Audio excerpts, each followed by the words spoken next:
I was talking about the government warning us that we could be under attack pretty soon. There could be a terrorist attack here at home. And a lot of you guys thought I was being naive for assuming that the government was correct and that Al-Qaeda was going to be responsible for it. Now, I don't know who's going to be responsible for the next terrorist attack. I suspect the people who were involved in September 11th will also be involved in this next terrorist attack. Now, they said the hijackers came from Saudi Arabia. The people behind that whole situation could have came from another Middle Eastern country. I'll leave it at that. I'm not going to talk about the U.S. government and all this other stuff. What I want to focus on is what we are going to do to prepare for emergencies. Okay, because the government put that warning out for a reason. And if it happens, we need to be prepared. If we have to bug in, we need to be prepared to bug in. If we have to bug out, we need to be prepared to bug out. Somebody mentioned, do I have a means of moving my freeze-dried food? Somebody mentioned totes. That's a good option. But I have duffel bags to move some of my preps if I do have to bug out. That's one option. I can't take everything, but I can take something with me. So you got to have some type of plan for that. So I have duffel bags with little rollers. That's part of my plan. I have the food, water, basic stuff, and that's stuff I want you guys to have. Stuff for fires. I'll talk a little bit more about that in this video. I also have stuff for the vehicle in my emergency bag, everyday carry bag, a special med bag for this vehicle. I have a med bag at home, a little smaller one, but these are really important things to have. So we need to be prepared to bug out. The main thing about the warning about possible terrorism here in the homeland is that we need to be prepared. We can debate the politics and who's behind what. That doesn't mean I believe everything the government is saying, but I do think they're putting that warning out for a reason. So we can debate who's going to be responsible for this, but we need to respond. We need to be in a position to protect our own families. Something to think about. So this is some of the things I've been working on. Been working on my shooting. I'll give you guys a quick look at that, as well as some other stuff that I have. And maybe you guys might get some ideas from this.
All right, some of the things I was doing wrong is my stance.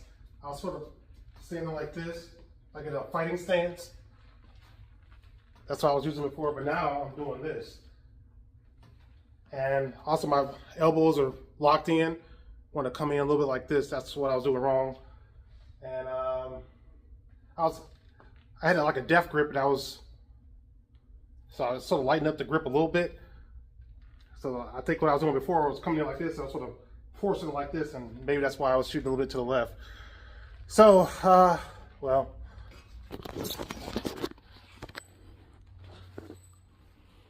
so I feel better. That's at 10 yards. Feel better about that. I need to work on it. I don't have the craziness all over here, so it's trying my best. It's a work in progress. Okay, this stance. Loosen up the elbows.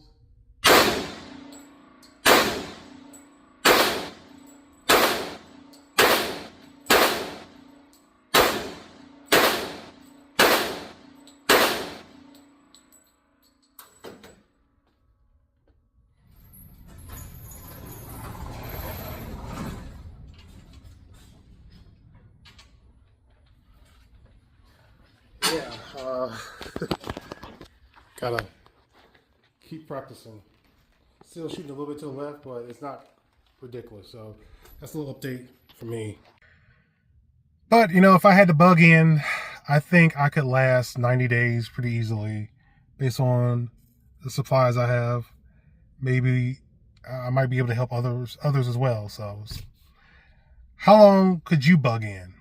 And when I think about bugging in, I think about obviously there's a pandemic scenario where I'm thinking about a virus or some type of illness that has a high mortality rate, high rate in which people die, and that's a pretty extreme scenario. I also think of that movie The Mist, which, by the way, if you haven't seen, is an excellent movie. People get stuck in a grocery store when the mist comes in, and the mist brings in monsters. It's it's based off a Stephen King novel, or was it a short story? I don't know. Pretty good. Check it out. But yeah, bugging in. I think that's what a lot of us are going to have to realistically do. So we should be prepared for that.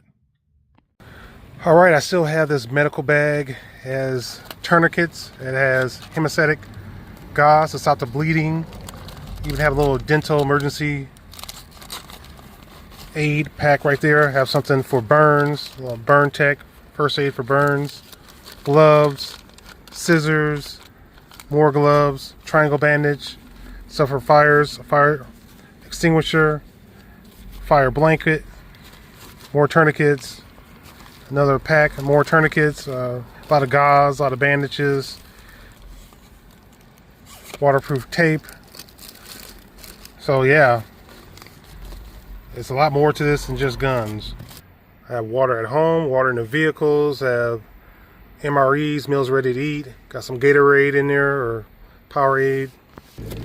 I also have water filters at home, also in the vehicle. Have weatherproof matches, got a radio in here.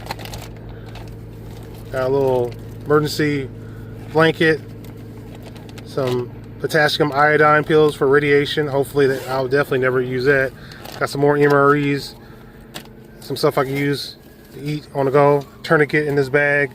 Have a hemostatic gauze in here as well. Got chest vent. Another compressed gauze to stop the bleeding. This one actually has material. It's a substance that actually encourages clotting and prevent bleeding. So yeah, I'm gonna stop by the grocery store, get some more canned goods, and get some more water. Just like I said, gradually build up, because I may have to help others as well. Something to keep in mind.